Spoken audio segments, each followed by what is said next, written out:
Suatu hari Nabi SAW pernah mengantar jenazah sahabatnya. Waktu jenazah tersebut ditaruh di kuburan, kata Nabi SAW, kalau seseorang mukmin meninggal dunia, siapa orang mukmin teman-teman sekalian? Orang yang sudah menggabungkan antara rukun Islam sama rukun iman. Kalau antum syahadat sudah, muslim, alhamdulillah, sholat 5 waktu, zakat, puasa Ramadan, haji, sudah dikerjain. Ditambah dengan keimanan, yakin Allah ada, yakin malaikat ada mencatat, yakin diturunkan dalam Al-Quran, yakin ada Rasul yang mengajarkan Nabi Muhammad SAW, ada diterima pahalanya hari kiamat, maka itu namanya mukmin. Ditambah dengan mengimani qada dan qadar. Kalau ada orang sholat, Allah ada nggak ya? Malaikat catat nggak ya? Hari kiamat saya terima nggak? Ini masih muslim, belum mukmin, masih level di bawah. Pertama muslim dulu baru mukmin. Makanya dalam hadis disebutkan ada iman, ada Islam, ada iman, ada ihsan, gitu kan? Ini level-levelnya. Nah, kata Nabi SAW, kalau orang mukmin menggabungkan antara rukun Islam sama rukun iman, sholat yakin Allah ada, sholat begini dan seterusnya, maka akan datang kepadanya 3 sosok malaikat pada saat meninggal. Dan ini teman-teman bukan dongeng saya ceritakan, ini hadis Nabi, berita wahyu yang pasti kita semua akan saksikan. Demi Allah ini benar, ini wahyu, gitu kan? Malaikat datang, di kiri kanannya malaikat rahmah yang membawa kain kafan dari surga, yang satu malaikat maut di ubun-ubun kepalanya sambil berkata, ya ayyatuhan nafsul mutmainnah irji ila rabbiki radiyatan mardiyah. Hai jiwa yang baik, keluarlah kepada rahmat dan pengampunan Tuhanmu. Kata Nabi SAW, ruhnya keluar lebih mudah daripada air dari mulut kendi, cepat sekali.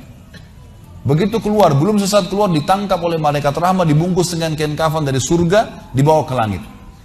Begitu dibawa ke langit, menembus 7 lapis langit, semua malaikat-malaikat di atas langit sana berkata, ruhnya siapa ini? Sungguh mulia ruh ini. Kenapa? Kata Nabi SAW, karena ruh itu mengeluarkan bau yang lebih wangi daripada bau kasturi. Semoga kita semua insya Allah termasuk. Maka kata Nabi SAW, malaikat rahmah mengatakan ini Fulan bin Fulan, namanya yang paling mulia di dunia. Lalu kemudian ditembuskan sampai langit ke-7, lalu kemudian terdengar suara dari langit ke-7. Allah Azza wa Jalla berkata, catatkan hambaku termasuk penghuni surga, kembalikan dia di dunia, di sana saya ciptakan, di sana pula saya akan bangkitkan. Diantar ruhnya bersamaan jasadnya, diantar oleh kerabatnya. Baru 3 langkah mereka jalan, dia masih bisa, ruh ini masih mendengarkan suara sendal mereka. Lalu malaikat datang mendudukkan dia lalu berkata, siapa Tuhanmu, siapa nabimu, apa kitabmu? Lalu dia kalau orang beriman, kata Nabi SAW, Allah berfirman, yuthabbitullahu alladhina amanu bil qawli tsabit fil hayatid dunya fil akhirah. Allah akan tetapkan jawaban lisan orang-orang beriman di dunia. Kalau dia belajari agama ini lalu ditanya kenapa kau sholat, kenapa kau puasa, dia akan punya jawaban dari wahyu. Dan di akhirat, kata ulama tafsir, adalah yang dimaksud pertanyaan mungkar nakir atau malaikat di kuburan. Ringkas cerita adalah dia akan menjawab, Tuhanku Allah, Nabiku Muhammad, kitabku Al-Quran. Pada saat dia jawab jawaban itu teman-teman sekalian, maka tiba-tiba saja kata Nabi SAW, malaikat tersebut membukakan baginya pintu neraka, azab, siksaan, orang teriak-teriak, api yang berkobar-kobar, dia ketakutan. Kata malaikat, lihat dari apa Allah selamatkan dirimu. Karena kau beriman, kau nggak jadi masuk sini, ditutup. Supaya dia tahu nih, kalau dia berbuat salah akan masuk situ, ditutup. Dibuka pintu surga, dayang-dayang, permadani, istana yang luas, luar biasa. Dia gembira. Lalu kata malaikat, kau akan masuk di sini. Maka si mayit tersebut pun berdoa mengatakan, ya Allah cepatkan waktu, karena aku ingin masuk ke dalam surgaku. Lalu datang di sebelahnya orang yang tampangnya gagah, badannya bersih, wangi, saking sempurnanya kata jenazah ini. Ruh ini berkata, siapa kamu ini? Sungguh sempurna ciptaan Allah pada dirimu. Maka dia berkata, diam dulu. Maka dia berkata, gitu kan? Dia berkata, saya amal soleh akan menemani kau sampai hari kiamat. Insya Allah setelah riwayat ini kita sholat. Saya amal soleh akan menemani kau sampai hari kiamat. Maka kata Nabi SAW terdengar suara, ya Allahu alam di sini disebutkan Allah atau malaikatnya, tapi yang jelas menyampaikan dari Allah Subhanahu Wa Taala, lapangkan kuburan hambaku ini seluas pandangan matanya dan bukakanlah pintu surga baginya setiap pagi dan petang dia melihat. Maka jadilah kuburannya taman dari taman surga sampai hari kebangkitan. Baik.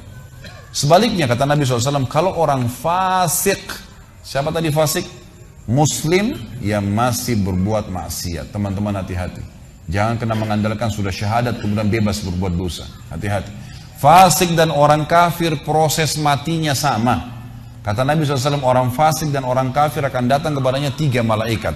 2 malaikat azab di kiri kanannya, 1 malaikat maut di bunuh-bunuh kepalanya yang berkata, hai jiwa yang busuk, keluar kepada kemurkaan Tuhanmu. Maka ruhnya berantakan di tubuhnya, tidak berani keluar. Lalu malaikat maut menariknya dengan keras. Ibaratnya seperti bulu domba yang dibasahkan, dililitkan di pohon berduri, lalu ditarik dengan keras sehingga berantakan bulu domba itu. Keluar, belum sesaat keluar, ditangkap oleh malaikat azab, dibungkus dengan kain kafan dari neraka, dibawa. Baru langit pertama nggak dibukain pintu oleh para malaikat. Lalu malaikat langit berkata, siapa ruh ini? Sungguh buruk ruh ini. Kenapa? Kata Nabi SAW, karena ruh itu mengeluarkan bau yang lebih busuk daripada bau bangkai. Wa na'udzubillah.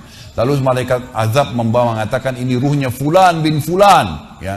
Orang yang disebutkan nama paling buruk di dunia. Lalu terdengar suara dari langit, Allah berkata, catatkan hambaku ini termasuk penghuni neraka. Di sana kembalikan dari dunia, di sana saya ciptakan, di sana pula saya akan bangkitkan. Di antara ruhnya bersamaan pengantarnya mengantar jenazahnya. Begitu masuk dan 3 langkah, ya. Orang-orang mengantarnya lewat, malaikat datang mendudukkan dia, mengatakan siapa Tuhanmu, siapa nabimu, apa kitabmu. Walaupun muslim, rekam baik-baik ini. Ya.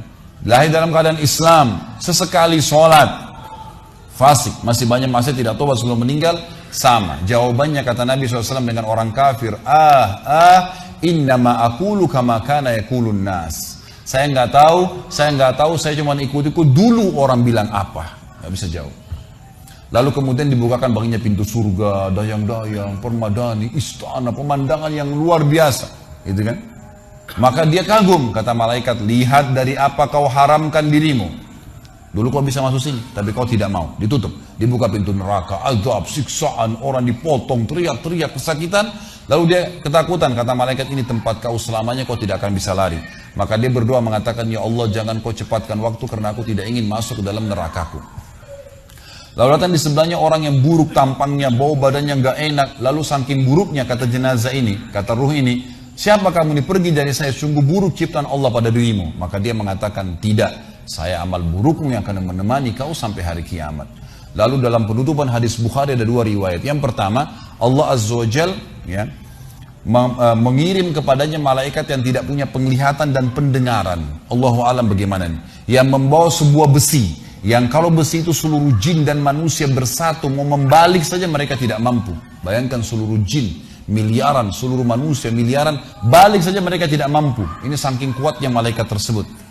Maka menghantamkan ke tubuh orang ini, hancur, diutuhkan kembali lagi. Begitu terus sampai hari kiamat. Riwayat yang kedua mengatakan, Allah Azza wa Jal membuat dinding kuburannya merenggut tubuhnya, menjepit tubuhnya sampai seperti ini tulang rusuknya. Kembali lagi. Kata ulama hadis digabungkan keduanya. Dipukul sambil diremukkan, dikembalikan lagi. Begitu terus sampai hari kiamat.